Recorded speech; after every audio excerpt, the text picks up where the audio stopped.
dia, boa tarde, boa noite. Toda hora é hora de ouvir a palavra do Senhor.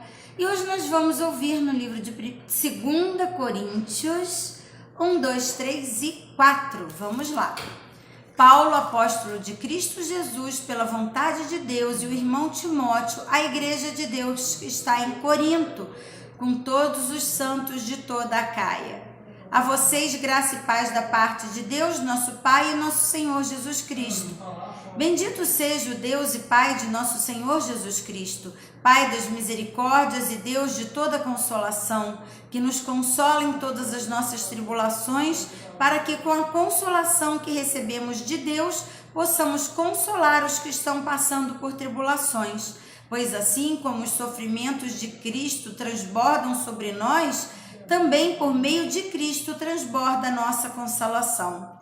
Se somos atribulados, é para a consolação e salvação de vocês. Se somos consolados, é para a consolação de vocês, a qual lhes dá paciência para suportarem os mesmos sofrimentos que nós estamos padecendo. E a nossa esperança em relação a vocês está firme, porque sabemos que da mesma forma como vocês participam dos nossos sofrimentos, participam também da nossa consolação. Irmãos, não queremos que vocês desconheçam as tribulações que sofremos na província da Ásia, as quais foram muito além da nossa capacidade de suportar, ao ponto de perdermos a esperança da própria vida. De fato, já tínhamos sobre nós a sentença de morte, para que não confiássemos em nós mesmos, mas em Deus, que ressuscita os mortos. Ele nos livrou e continuará nos livrando de tal perigo de morte. Nele temos colocado a nossa esperança de que continuará a livrar-nos. Enquanto vocês nos ajudam com as suas orações, assim muitos darão graças por nossa causa, pelo favor a nós concedido em resposta às nossas orações e orações de muitos. Este é o nosso orgulho, a nossa consciência dá testemunho de que nos temos conduzido no mundo, especialmente em nosso relacionamento com vocês, com santidade e sinceridade provenientes de Deus, não de acordo com a sabedoria do mundo, mas de acordo com a graça de Deus, pois nada lhes escrevemos que vocês não sejam capazes de ler ou entender. E espero que, assim como vocês nos entenderam em parte, venham a entender plenamente que podem orgulhar-se de nós, assim como nos orgulharemos de vocês no dia do Senhor Jesus.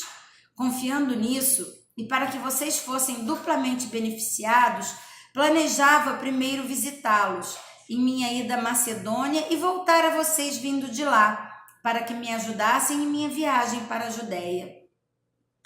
Quando planejei isso, será que o fiz levianamente? Ou será que faço meus planos de modo mundano, dizendo ao mesmo tempo sim e não? Todavia, como Deus é fiel, nossa mensagem a vocês não é sim e não, pois o Filho de Deus, Jesus Cristo, pregado entre vocês por mim e também por Silvano e Timóteo, não foi sim e não, mas nele sempre houve o sim. Pois quantas forem as promessas feitas por Deus, tantas têm sido sim. Por isso, por meio dele, o amém é pronunciado por todos nós para a glória de Deus. Ora, é Deus que faz que nós e vocês permaneçamos firmes em Cristo. Ele nos ungiu, nos selou com sua propriedade e pôs o seu Espírito em nossos corações como garantia do que está por vir. Invoco a Deus como testemunha de que foi a mim de poupá-los que não voltei a Corinto. Não que tenhamos domínio sobre a sua fé, mas cooperamos com vocês para que tenham alegria, pois é pela fé que vocês permanecem firmes. Capítulo 2. Pois isso resolvi não lhes fazer outra visita que causasse tristeza, pois se os entristeço, quem me alegrará senão vocês a quem tenho entristecido? Escrevi como escrevi para que quando eu for, não seja entristecido por aqueles que deveriam alegrar-me. Estava confiante em que todos vocês compartilhariam da minha alegria, pois eu lhes escrevi com grande aflição e angústia de coração e com muitas lágrimas, não para entristecê-los, mas para que soubessem como é profundo o meu amor por vocês. Se um de vocês tem causado tristeza, não a tem causado apenas a mim, mas também em parte, para eu não ser demasiadamente severo a todos vocês. A punição que lhe foi imposta pela maioria é suficiente. Agora, ao contrário, vocês devem perdoar-lhe e consolá-lo, para que ele não seja dominado por excessiva tristeza. Portanto, eu lhes recomendo que reafirme o amor que tem por ele. Eu lhes escrevi isso com o propósito de saber se vocês seriam aprovados, isto é, se seriam obedientes em tudo. Se vocês perdoam a alguém, eu também perdoo, e aquilo o perdoei. Se é que havia alguma coisa para perdoar, perdoei na presença de Cristo por amor a vocês, a fim de que Satanás não tivesse vantagem sobre nós, pois não ignoramos as suas intenções. Quando cheguei a Troade para pregar o Evangelho de Cristo e vi que o Senhor me havia aberto uma porta, ainda assim não tive sossego em meu espírito, porque não encontrei ali o irmão Tito. Por isso, despedi-me deles e fui para a Macedônia.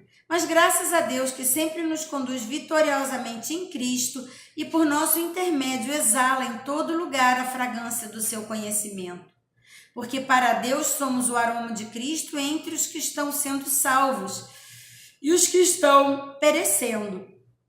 Para estes somos cheios de morte, para aqueles fragrância de vida. Mas quem está capacitado para tanto? Ao contrário de muitos, não negociamos a palavra de Deus visando lucro. Antes, em Cristo, falamos diante de Deus com sinceridade, como homens enviados por Deus. Capítulo 3. Será que com isso estamos começando a nos recomendar a nós mesmos novamente? Será que precisamos, como alguns, de cartas de recomendação para vocês ou da parte de vocês? Vocês mesmos são a nossa carta, escrita em nosso coração, conhecida e lida por todos.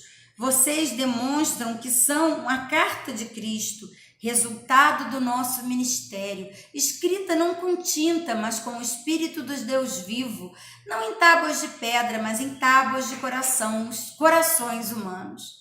Tal é a confiança que temos diante de Deus por meio de Cristo, não que possamos reivindicar qualquer coisa com base em nossos próprios méritos, mas a nossa capacidade vem de Deus. Ele nos capacitou para sermos ministros de uma nova aliança, não da letra, mas do Espírito, pois a letra mata, mas o Espírito vivifica.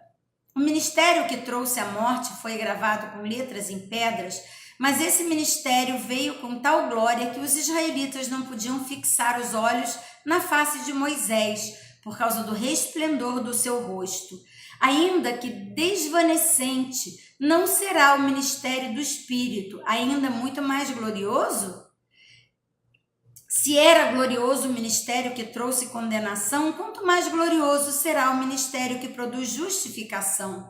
Pois o que outrora foi glorioso, agora não tem glória, em comparação com a alegria insuperável, e se o que estava desvanecendo se manifestou com glória, quanto maior será a glória do que permanece. Portanto, visto que temos tal esperança, mostramos muita confiança. Não somos como Moisés, que colocava um véu sobre a face para que os israelitas não contemplassem um resplendor que desvanecia. Na verdade, a mente deles se fechou, pois até hoje o mesmo véu permanece quando é lida a antiga aliança. Não foi retirado, porque é somente em Cristo que ele é removido. De fato, até o dia de hoje, quando Moisés é lido, um véu cobre os seus corações. Mas quando alguém se converte ao Senhor, o véu é retirado. Ora, o Senhor é o Espírito, e onde está o Espírito do Senhor, ali é a liberdade. E todos nós que com a face descoberta contemplamos a glória do Senhor, segundo a sua imagem, a glória do Senhor, estamos sendo transformados cada vez mais, de glória em glória, a qual vem do Senhor, que é do Espírito. Capítulo 4. Portanto, visto que temos esse ministério pela misericórdia que nos foi dada, não desanimamos, antes renunciamos aos procedimentos secretos e vergonhosos.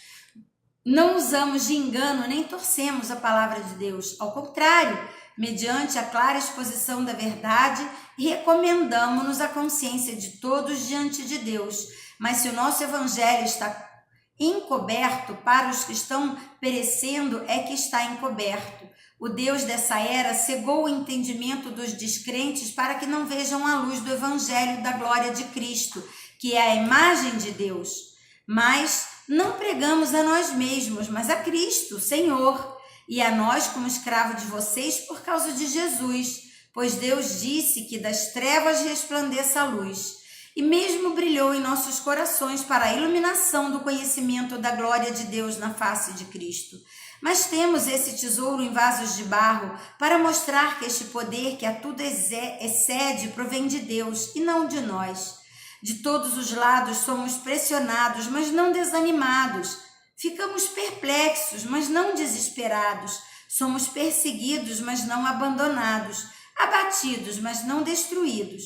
Trazemos sempre em nosso corpo o morrer de Jesus para que a vida de Jesus também seja revelada em nosso corpo, pois nós que estamos vivos somos sempre entregues à morte por amor de Jesus, para que a sua vida também se manifeste em nosso corpo mortal, de modo que em nós atua a morte, mas em vocês a vida. Está escrito, cri, por isso falei, como esse mesmo espírito de fé, nós também cremos e por isso falamos, porque sabemos que aquele que ressuscitou o Senhor Jesus dentre os mortos, também nos ressuscitará como Jesus e nos apresentará com vocês.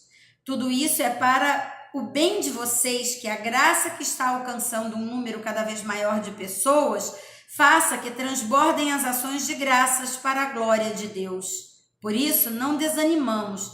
Embora interiormente estejamos a desgastar-nos, interiormente estamos sendo renovados dia a dia, pois os nossos sofrimentos leves e momentâneos estão produzindo para nós uma glória eterna que pesa mais do que todos eles. Assim fixamos os olhos não naquilo que se vê, mas no que não se vê, pois o que se vê é transitório, mas o que não se vê é eterno. E assim terminamos mais um momento na presença do Senhor. Você já se inscreveu no canal? Já, obrigada! Ainda não? Se inscreva no canal. Deixe o seu like em cada vídeo que assistir e compartilhe para que juntos possamos fortalecer a fé de muitos irmãos com a palavra viva do Senhor, que é o alimento do nosso espírito. Um grande abraço e até amanhã!